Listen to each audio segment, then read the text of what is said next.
بسم الله الرحمن الرحيم، والصلاة والسلام على سيدنا محمد وعلى آله الطيبين الطاهرين. أما بعد، في هذا اليوم يوم الجمعة المبارك تم تشييع جثمان الشهيد محمد هباه خادم قعيبل، والذي تم استشهاده في منطقة المحفد في محافظة أبين. ومن هنا باسمي وباسم قبائل الزرانيك ومشائخ الزرانيك ندعو دعوة قبيلة وبداء القبيلة إلى أخواننا المشايخ وقبائل أبين كافة بأن العيب حصل في بلادكم وفي مناطقكم، ولهذا أنتم مطالبون اليوم لنا بضغط وبقوة على المسؤولين والمعنيين هناك حتى يتم القصاص من الجناه، وحتى لا تذهب القبيلة والعرف والسلف. والسلام عليكم ورحمة الله وبركاته. بسم الله والحمد لله والصلاة والسلام على رسول الله، وبعد.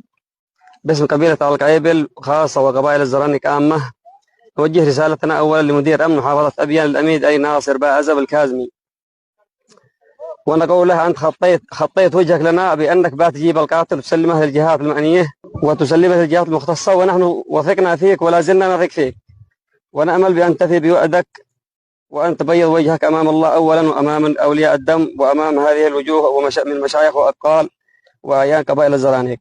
وكذلك الأميد محمد علي الأوبان قائد القوات الخاصة في محافظة أبين، ونقول له بأن الأفراد القتلة هم من أفراد قوتك، ويجب عليك التعاون والتنسيق مع الأميد أبو مشعل وشرفاء باكاظم والقبض على الجاني وتقديمه للعدالة.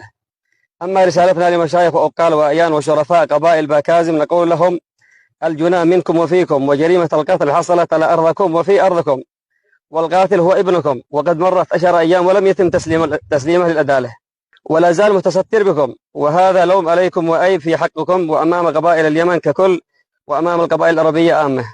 وفي الأخير نحمل قبائل باكاظم عامة وإدارة أمن محافظة أبين ممثلة بالأميد أبو مشعل علي ناصر باعزب الكاظمي، والقوات الخاصة في محافظة أبين ممثلة بالأميد محمد علي الأوبان، نحمله المسؤولية الكاملة وما قد يترتب عليها لاحقا في حال التقاعس، والله الهادي إلى سواء السبيل.